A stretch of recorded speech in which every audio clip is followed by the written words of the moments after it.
근데 이렇게 이제 이런 사례를 봤고, 서울대학교가 그 작년 10월달, 3개월 정도 됐죠. 3, 4개월 됐는데, 2015 개정교육과정에 따른 고교생활 가이드북을 갖다 발표했습니다.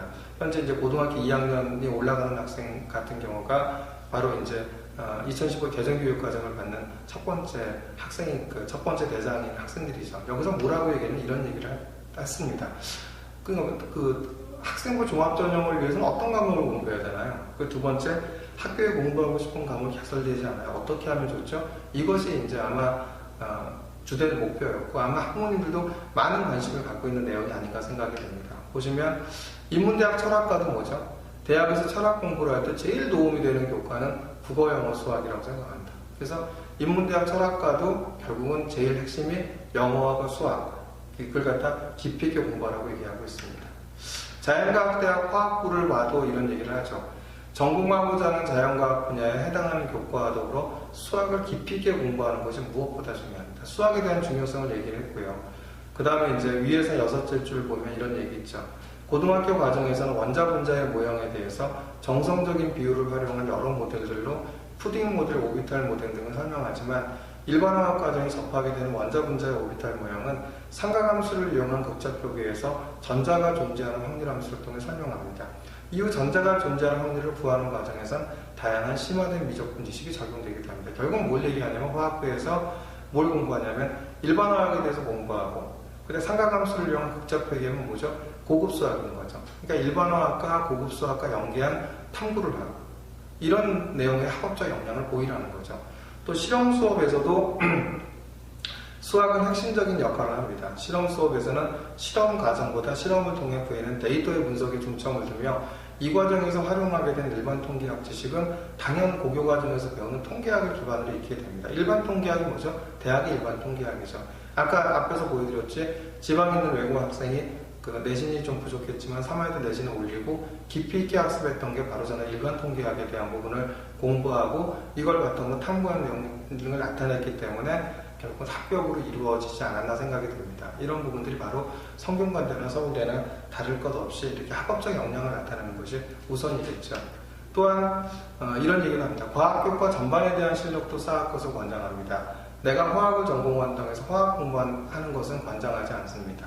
단일 전공만으로는 전문성이 떨어지고 연구 주제가 한정되기에 2개 이상의 분야의 지식을 응용할 수 있도록 미리 지식 기반을 다져놓는 차원에서 공부를 소홀히 하지 않게 말합니다. 그래서 반드시 이제 과학에선 2-3개 과목, 당연히 화학생물공학부면 당연히 화학과 화학 위주의 생물, 그 다음에 공학이니까 물리 공부를 해야 되겠고, 생명과학을 하더라도 생명과학, 그 다음에 화학에 대한 공부에 대한 것을 깊이 있게 공부해야겠죠. 이것뿐만 아니라 가능하다면 충분한 영어 실력을 쌓을 것을 권장합니다. 그래서 모든 과에서, 아까도 얘기했지만 서울대 화학생물공학과에서 뭐냐면 탭스 성적이 얼마? 900점 이상인, 900점 이하인 학생들은 영어 교과에 대한 부분들을 갖다 또 3학점짜리를 갖다 이수하게 되기 때문에 이렇게 탭스가 900점 이상이 돼야지 서울대학교를 갈 수 있다. 서울대학교 갈 수 있다는 건데 서울대학교가 선호한다. 이런 관점에서 영어 실력을 충분히 문과든 이과든 쌓는 것이 필요하지 않나 이렇게 생각이 됩니다. 뭐 여기 자유전공학부 이렇게 해야 돼. 자연계라고 해서 영어를 소홀히 하면 안 됩니다. 그래서 영어 교과의 심층적인 공부가 필요하다는 얘기를 하고 계속 얘기하고 영어에 대한 중요성을 얘기하고 있습니다. 근데 제일 중요한 게 이겁니다. 뭐냐면 학교에 공부하고 싶은 과목이 개설되지 않아요. 어떻게 하면 좋죠? 이겁니다. 이럴 때 학교에 해당 과목 선생님이 계시지 않거나 수강 신청 인원이 적어서 학생이 원하는 과목이 개설되지 못하는 경우가 생길 수도 있어요. 그렇다고 자신이 원하는 공부를 포기하는 것도 서울대학교가 바라는 인재의 모습은 결코 아닙니다. 이렇게 설명을 하고 있죠. 그러니까 결국은 서울대학교가 원하는 것은 학교의 교육과정뿐만 아니라 자기가 하고 싶어하는 공부를 스스로 찾아서 심화학습적 역량을 나타내는 학생들을 선호한다는 겁니다. 본인의 학문적 열망은, 근데 그런 방법이 뭐냐? 이렇게 본인의 학문적 열망을 잘 채우시는 가장 좋은 방법은 책 읽기입니다. 그 분야에 관련된 대중소설도 좋고 개론서도 좋습니다. 그리고 책을 읽을 때 가장 중요한 것은 기록입니다. 저희가 이번에 지방에 있는 어떤 이제 자유형학교에 내신 3등급인 학생을 서울대학교 생명과학부에 붙였습니다. 근데 그 학생들한테 저희가 했던 것에 대한 부분들은 바로 어디면 교양수업뿐만 아니라 면역학, 일반화학, 그 다음에 기초 생리학이라든지 이런 무크 강의들 로드맵에 나눠줘서 이런 책들을 학습하게 했고, 그 다음에 그런 내용들을 갖고 바로 학생부에 녹일 수 있었기 때문에 가능했다고 보여집니다. 그래서 여기서 중요한 것은 뭐냐면 대중서적뿐만이 아니라 뭐냐면 개론서도 읽고 충분히 학습을 하라고 이야기를 하고 있고, 이걸 토대로 해서 기록이라는 얘기는 바로 이제 보고서 작성과 같은 이런 기록으로 바로 남기라고 얘기를 하고 있죠. 여기서도 보면 이제 자유전공학부 P00선배를 보면 대학에서 요구하는 기본적인 수학 능력을 기를 수 있는 과목이 학교에 개설되지 않거나 학생이 개인적으로 관련 역량을 보강하고 싶을 때 제안하고 싶은 방법은 다음과 같습니다. 글 속의 지식을 습득하고 이에 대해 자신의 생각을 정리하고 표현하는 것은 결국 연습이 제일 효과적이라고 생각합니다. 따라서 만약 학교에서 이런 연습을 충분히 할 만한 환경이 여의치 않을 경우 개인적으로 이를 따라 연습하는 걸 추천합니다. 뭐라고 얘기하죠? 내가 개별적으로 어떤 학업적 역량을 갖다 키우고 싶을 때 학교에 개설 과목이 없어. 내가 개별적으로 하고 싶어. 이럴 때 하는 것이 바로 뭐냐면 그 보고서 작성과 같은 탐구 역량을 통해서 연습을 하라는 거죠. 그래서 이런 보고서와 같은 것이 학교에서 제공되지 않으면 이거 보고서를 갖다 기록을 하거나 기재하는 것이 환경강의 이런 게 제공되지 않으면 개별적으로라도 연습을 해서 그런 역량을 나타내라고 얘기를 하고 있습니다. 또한 이렇게 얘기하죠. 공과대학 산업공학과 C00 선배는 가장 도움이 되었던 공부는 스스로 찾아하는 공부입니다. 읽고 쓰는 공부는 수학도 중요합니다. 고1 때 도서관 청소에 배정받아 청소를 하던 중 우연히 고급 수학이라는 교과서를 발견했습니다. 당시에는 특목고에서 사용하는 교재라는 것을 듣고 그저 막연히 이하 과학고 친구들은 어려운 거 배우니 하고 넘어갔습니다. 그런데 산업공학과로 진학하겠다는 생각을 한 후 대학에서 무엇을 배우는지 알아보던 중 선형대수 공부가 필요함을 알았고 그러던 중 그 책이 생각났습니다. 그 후 짬이 나면 틈틈이 책을 통해 호기심을 해소할 수 있었고 부담 없이 수학을 공부하며 행렬식 등을 익힐 수 있었습니다. 이처럼 과목을 불문하고 고등학교에서 대학에 공부하는데 필요한 과목을 이수하지 못하는 상황이 생긴다면 가장 좋은 방법은 책을 구해 혼자 읽으며 공부하는 것을 생각합니다. 예컨대 화학투를 공부할 때 도서관에서 발견한 일반화학이라는 책이 줄글로 설명은 잘 되어 있으면서도 내용 수준은 고등학교 화학교과와 거의 차이 없다는 점을 알고 이 책을 통해 많은 도움을 받았습니다. 학교 도서관에서 여러분을 기다리고 있는 책을 찾아 활용해 볼 것을 권합니다. 근데 책을 구해 혼자 읽으며 공부하라고 하는데 어떤 책을 공부하는 거죠? 바로 고급 수학을 공부하고 대학의 일반화학을 공부하는 겁니다. 결국 서울대학교에서 이야기하는 것은 바로 아까 앞에서 대학 입학사 정관이 얘기했듯이 내가 가고자 하는 학과의 전공 교과목을 살펴서 좋아하고 잘했다, 관심과 열정을 보이라는 얘기는 학습하는 것이라고 말씀드렸죠. 서울대학교도 똑같이 대학에서 가르치는 과목에 대한 고급 수학이나 일반화처럼 자기 전공과 관련된 깊이 있는 학습을 갖다 하는 것이 서울대학교 입시에 유리할 거다라고 바로 이야기를 하는 것입니다. 이런 얘기도 하죠. 선생님은 학교에 있지만 학교에만 있는 것은 아닙니다. 학교에서 이수하지 못하는 과목이 있더라도 스스로 공부하면 됩니다. 왜냐하면 혼자서 공부하는 방법도 기본적으로는 학교에서 배우는 과목을 공부할 때와 다를 것이 없기 때문입니다. 당연하지만 여러분이 늘 마주하는 교과서는 물론 참고서와 문제집이 필요한다면 인터넷 강의를 활용해 공부해야 할 것입니다. 그래서 뭐라고 했죠? 결국 서울대학교에서 요구하는 것에 대한 것은 학교의 교육과정도 충실한 학생뿐만 아니라 자기가 그 전공과 관련돼서 깊이 있게 독학으로 스스로 공부하는 자기주도적인 학습적인 역량이 있는 학생을 갖다 원하는 겁니다. 학교에 이수하지 못하는 과목인데 스스로 공부하면 된다고 얘기했습니다. 그러면 아까 일반화학이나 이런 대학의 어떤 강좌가 이투스와 같은 이런 인터넷 강좌의 대입 수능을 준비하는 교과에 있지는 않겠죠. 여기서 인터넷 강의를 활용해서 공부하라는 얘기는 바로 무크를 활용해서 대학에서 제공되는 일반화학 과정의 무크 강의를 통해서 학습을 하라는 얘기입니다. 바로 이런 거죠. 저 역시도 책 이외에 미디어를 사용할 수 있다는 점 말씀드리고 싶네요. 저는 대학에 온 뒤로 알게 된 것이라 고등학교 시절에 사용하지는 못했는데 K-무크라는 인터넷 강좌를 권해드립니다. 인터넷을 통하여 자유롭게 대학교 강의를 들을 수 있는 무크는 미국 대학교 강좌를 일반 대중들에게 서비스하는 것을 시작하여 현재는 한국형 무크로 K-무크도 있습니다. 해당 사이트에 들어가면 서울대학교를 포함한 국내의 다양한 대학교에서 인터넷을 통해 강의를 제공하는 걸 볼 수 있습니다. 이외에 서울대학교가 제공하는 스노우과 테드 등 대중 강의도 고등학생들이 쉽게 접할 수 있는 자료이기 때문에 관심 분야에 대한 공부가 가능할 것입니다. 그리고 이와 같은 미디어 자료를 공부할 때도 항상 배운 것과 자신의 생각을 기록하는 것이 중요합니다.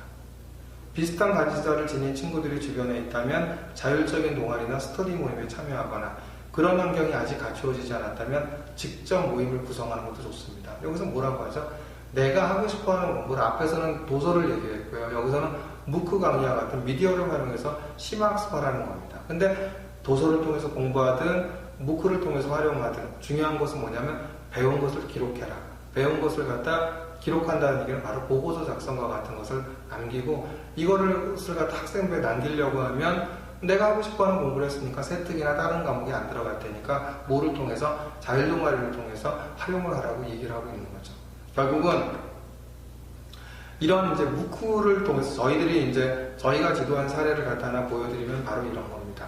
그러니까 이렇게 무크를 통해서 심화학습 역량이 나타나는 저희가 지도한 사례를 갖다 보여드리면 사회학과 관련된 문과 학생의 경우는 이렇게 한 사례를 갖다 보여드리겠습니다. 학생부에 올라간 사례인데 사회학을 진로로 하여 K무크에서 모두를 위한 사회학 입문 강의를 수강하며 19세기 고전 사회학자인 마르크스의 정치경제학과 벨보의 국가론등 주요 이론을 집중적으로 학습함.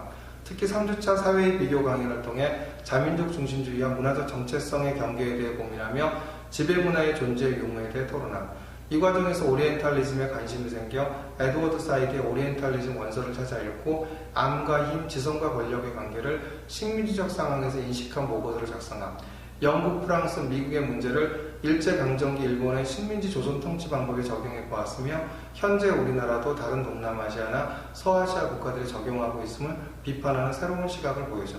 어떻습니까? 무크 강의와 도서를 활용하면 이렇게 학업적 역량에 대한 부분이 깊이 있게 나타낼 수 있다는 거죠. 또 이과 학생의 경우도 보겠습니다.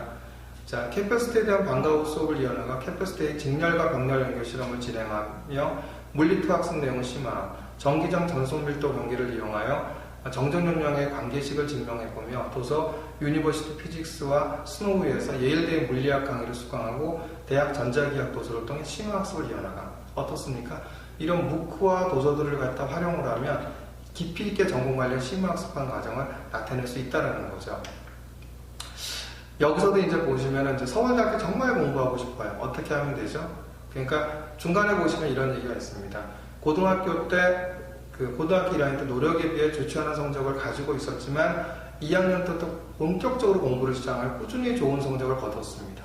그래서 서울대학교는 가능성을 본다는 것입니다. 개인적인 추측에 불과하지만 조금은 낮은 성적으로 시작했음에도 포기하지 않고 최선을 다한 학생들의 노력을 본 게 아닐까 싶습니다. 이런 얘기를 통해서 알다시피 서울대학교가 말하는 것은 내신에 대한 그 정량적인 평가가 아니라 정성적인 거라는 거죠. 내신이 부족했지만 내신을 충분히 올린다고 한다면 아까도 보셨지만 내신이 5등급대였지만 내신을 갖다 얼마로 올렸더니 거의 2등급 가까이 올렸더니 3학년 1학기 때 한 번 올렸지만 그래도 이 학생이 다양한 탐구 역량과 함께 그런 학업적 역량을 보였더니 그런 내신을 극복하고 충분히 서울대학교나 성균관대 경영학부에 합격할 수 있다는 것을 보여준 사례가 아닌가 생각이 듭니다. 자, 이제 마찬가지입니다. 연대, 중앙대, 경희대, 건국대, 한국외대, 서울여대도 4월 6일 6개 대학 학생부 종합전형 공통평가에서 평가 항목을 발표했습니다. 여기서도 다 비슷한 내용인데 핵심만 보여드린다고 한다면 이런 얘기를 하죠. 뭐냐 하면 자, 교과학습 내에서 학생이 주도적인 학습 수단으로 접할 수 있는 수단이 독서이다. 교과학습의 내용을 심화 발전시키기 위해 관련된 분야의 서적을 주도적으로 찾아냈고 그 내용이 토대가 되어 좀 더 발전적인 모습이 드러날 때 자기도적 학습 태도와 지적의심을 읽을 수 있다. 바로 연대, 중앙대, 건국대, 경희대도 바로 독서에 대한 중요성을 얘기합니다. 그래서 아까도 얘기한 근데 이제 교과학습의 내용을 심화 발전시키기 위해서 나는 그래서 의대를 가고자 하는 생명과학에 관심 있는 학생은 이렇게 이제 생명과학에서 공부한 것에 그치지 않고 분자생물학을 공부하고 이렇게 또 세포생물학을 공부하면서 관련 도서를 읽으면서 심화학습한 내용들이 필요하다라고 얘기를 하고 있고요. 여기서도 보면 탐구 능력은 고차원적인 학업 역량을 보여주는 필수적인 요소다. 그러니까 똑같이 아까 최승호 교사가 얘기했듯이 학업 역량이라는 것은 교과와 같거나 더 큰 개념이라고 얘기했는데 거기서 얘기한 것 똑같이 연대에서도 탐구 능력은 고차원적인 학업 역량을 보여주는 필수적인 요소다라고 보여지기 때문에 내신보다도 더 중요한 것이 탐구 활동이 아닌가 이렇게 생각이 보여집니다. 또한 전공적합성에 대한 개념도 이렇게 얘기를 하고 있죠. 전공적합성은 고교교육과정의 전반적인 학업 수준과 능력을 말하는 현재 학업 역량과 달리 대학 입학 후 해당 전공을 수학할 때 필요한 기초 소양과 자질을 의미하는 미래의 잠재력에 초점을 둔다고 하겠다 얘기했습니다. 그러니까 현재 학업적 능력, 현재 학업 역량이지 그게 전공적합성이 아니라는 거죠. 전공적합성은 뭐냐? 이렇게 얘기합니다. 더 나아가 교과 과목의 이수 여부뿐만 아니라 과목의 수준까지를 개별적으로 평가하게 될 것이다. 대학은 학생의 이수 교과목의 수준, 이수 과목의 경향성, 다양한 교과 교육의 경험 등을 학생을 선발하는 데 활용함으로써 고교교육 활동 전반을 살필 수 있다. 학생부를 읽는 전문가로서 입학사 정관들은 학생이 선택과 이수한 전공 관련 교과목을 통해 전공적합성, 학업 역량 등의 질적 평가가 가능해질 것이다 얘기하고 있습니다. 역시 의대를 가고자 하는 학생이 분자생물학을 공부하고 세포생물학을 공부하고 유기화학을 공부하고 이런 부분들이 바로 전공적합성이라고 얘기하는 것이겠죠.